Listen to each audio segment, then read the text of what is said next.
अगर आप चाहते हैं कि शिव आपसे खुश रहें और आप किसी भी हाल में उनके गुस्से का शिकार ना हो, तो जाने अनजाने ये पाप ना करें, क्योंकि इन पापों को भगवान शिव कभी माफ़ नहीं करते।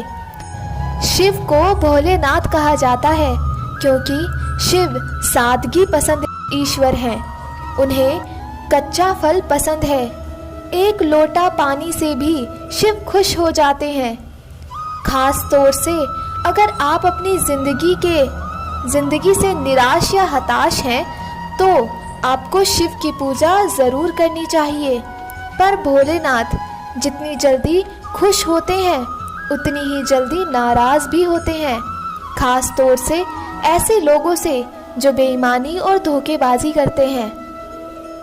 भगवान शिव हर व्यक्ति के मन की बात सुनते हैं। शायद यही वजह है कि आज 21वीं सदी में शिव की पूजा सबसे ज़्यादा लोग करते हैं। खास तौर से युवाओं के बीच शिव की काफ़ी प्रचलित है। लेकिन भगवान शिव जितनी जल्दी प्रसन्न होते हैं, उनका गुस्सा उससे भी प्रलयकारी है। शिव पुराण में कार्य, बात, व्यवहार और सोच द्वारा किए गए कुछ पाप वर्णित हैं, जिससे भगवान शिव कभी क्षमा नहीं करते। ऐसे व्यक्ति हमेशा ही शिव के कोप का भाजन होते हैं और कभी भी सुखी जीवन व्यतीत नहीं कर सकता। आपने सुना होगा कि ऊपर वाले से कुछ छुपा नहीं होता। यहाँ तक कि आप अपने दिमाग में जो सोच रहे होते हैं, वह भी भगवान से छिपा नहीं है।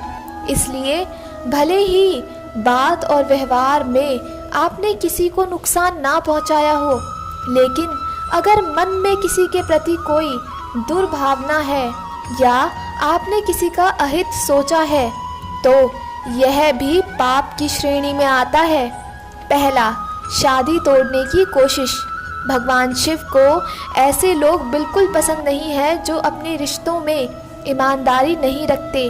खास तौर से किसी दूसरे की शादीशुदा ज़िंदगी को तोड़ने की कोशिश करने से भोलेनाथ नाराज़ होते हैं और इस पाप को माफ़ नहीं करते।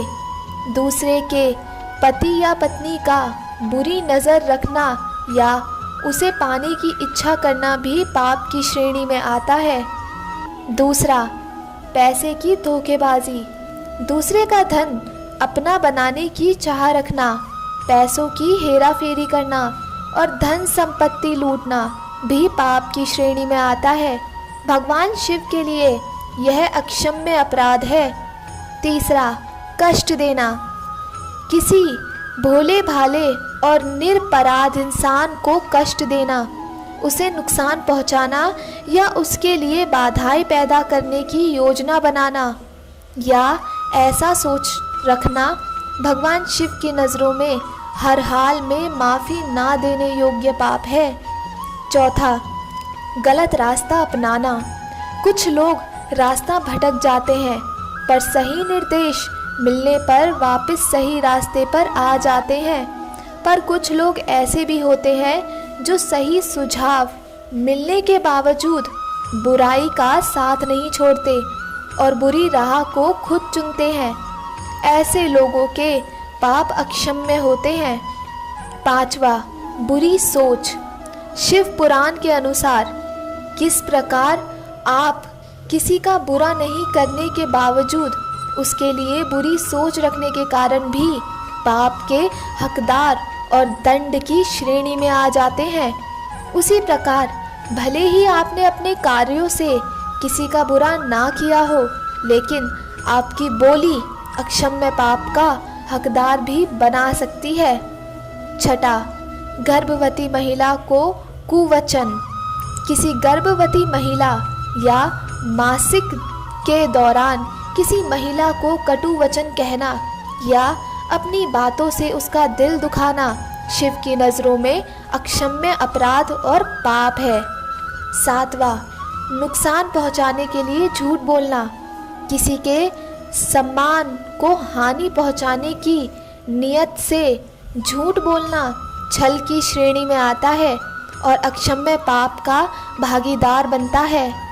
8वां, अफवाह फैलाना।